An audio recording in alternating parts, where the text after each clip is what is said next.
छत्तीसगढ़ के पुलिस महकमे में इन दिनों असंतोष अब सिर्फ फुसफुसाहट तक सीमित नहीं रहा। यह असंतोष उन चर्चाओं में भी दिखाई देता है जो थाने, अदालतों, मीडिया दफ्तरों और सोशल मीडिया पर लगातार फैल रही है। वजह कोई एक घटना नहीं है, बल्कि ऐसी घटनाओं की एक लंबी श्रृंखला है जिसने समय समय पर पुलिस की साख को सवालों के घेरे में लाकर खड़ा कर दिया है। नमस्ते, सुशांत गौतम नाम है हमारा। ताजा मामला दंतेवाड़ा के बीच बाजार में डीएसपी तोमेश वर्मा पर हुआ हमला इसी श्रृंखला की एक कड़ी है। इस घटना को केवल एक आपराधिक वारदात मान लेना आसान है, लेकिन यह घटना उस गहरे अविश्वास की तस्वीर है जो वर्षों से पुलिस और जनता के बीच पनपता रहा है। जब शिकायतें फाइलों में दबती हैं और आरोप प्रक्रिया की धुंध में खो जाते हैं, तो गुस्सा कई बार कानून के रास्ते से भटककर सड़कों पर दिखाई देने लगता है।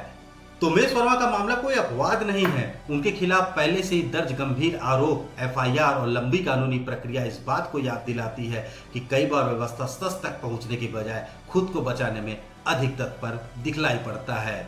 इसी पैटर्न में डीएसपी कल्पना वर्मा का मामला भी सामने आया था, जिसने एक समय पूरे प्रदेश में सुर्खियां बटोरी थी। होटल कारोबारी द्वारा लगाए गए गंभीर आरोपों ने पुलिस महकमे को असहज कर दिया था। सवाल उठे, बयान आए और चर्चाएं भी हुई, लेकिन कुछ समय के बाद यह मामला भी उसी चुप्पी में खोता चला गया जो अक्सर ऐसे प्रकरणों की पहचान बन जाती है। आज भी आम जनता के सामने यह स्पष्ट नहीं है कि उस मामले का अंतिम निष्कर्ष क्या रहा। इसी सिलसिले में कुछ समय पहले आईजी रतनलाल डांगी से जुड़ा प्रकरण भी चर्चा में आया था। मामला कुछ दिनों तक मीडिया की सुर्खियों में रहा, फिर धीरे धीरे सब कुछ खामोशी में चला गया। नतीजा क्या निकला, इस पर आज भी सार्वजनिक रूप से स्पष्ट जवाब नहीं दिखलाई पड़ता है।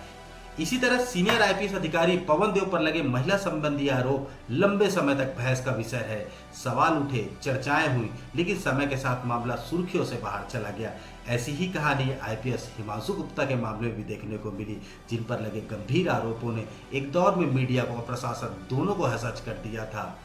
इसके साथ ही यह धारणा भी अब कमजोर पड़ रही है कि रिटायरमेंट के साथ ही सवाल खत्म हो जाते हैं। रिटायर्ड आईपीएस अधिकारी मुकेश गुप्ता से जुड़ा मामला इस बात का उदाहरण है कि पद छोड़ देने के बाद भी आरोप और चर्चाएं पीछा नहीं छोड़ती। यह संकेत है कि समस्या किसी एक व्यक्ति तक सीमित नहीं, बल्कि उस संस्कृति से जुड़ी है जिसमें जवाबदेही अक्सर अधूरी रह जाती है।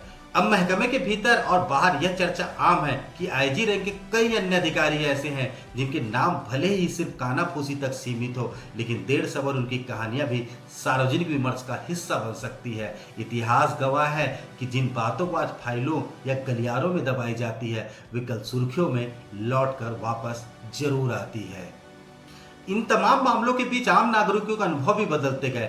थानों की चौखट पर अब न्याय से पहले पहचान देखी जाती है, शिकायत से पहले सामाजिक हैसियत, राजनीतिक पहुंच और सिफारिश का वजन तौला जाता है। जिनके पास ताकत होती है उनके लिए प्रक्रिया लचीली हो जाती है, और जिनके पास सिर्फ सच होता है उनके लिए कानून पूरी तरीके से सख्त हो जाता है।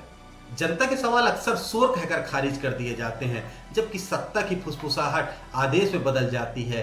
यही वह बिंदु है जहां लोकतंत्र में कानून का संतुलन बिगड़ता दिखलाई पड़ता है। यह कहानी अधूरी होगी यदि यह ना कहा जाए कि इसी पुलिस महकमे में हजारों ईमानदार अधिकारी हैं और जवान भी हैं जो नियमों के मुताबिक काम करते हैं और भरोसा बचाने की कोशिश में करते हैं। लेकिन कुछ अफसरों की करतूतों की कीमत पूरा विभाग चुकाता है। ईमानदार चेहरे पीछे रह जाते हैं ताकि ऊपर से तस्वीर कंट्रोल में दिखाई दे। एक सड़ी मछली पूरे तालाब को बदनाम कर देती है, और यही स्थिति आज पुलिस व्यवस्था में देखी जा रही है।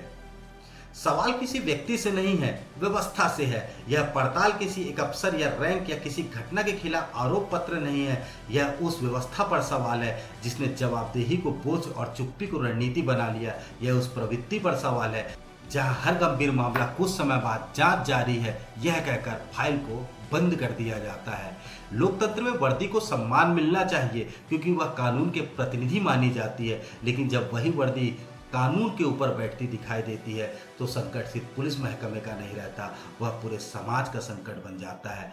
आज सवाल यही है, क्या पुलिस महकमा इस बढ़ते असंतोष और अविश्वास को गंभीरता से लेगा या फिर अगली सुर्खी तक सब कुछ प्रक्रिया में बना रहेगा।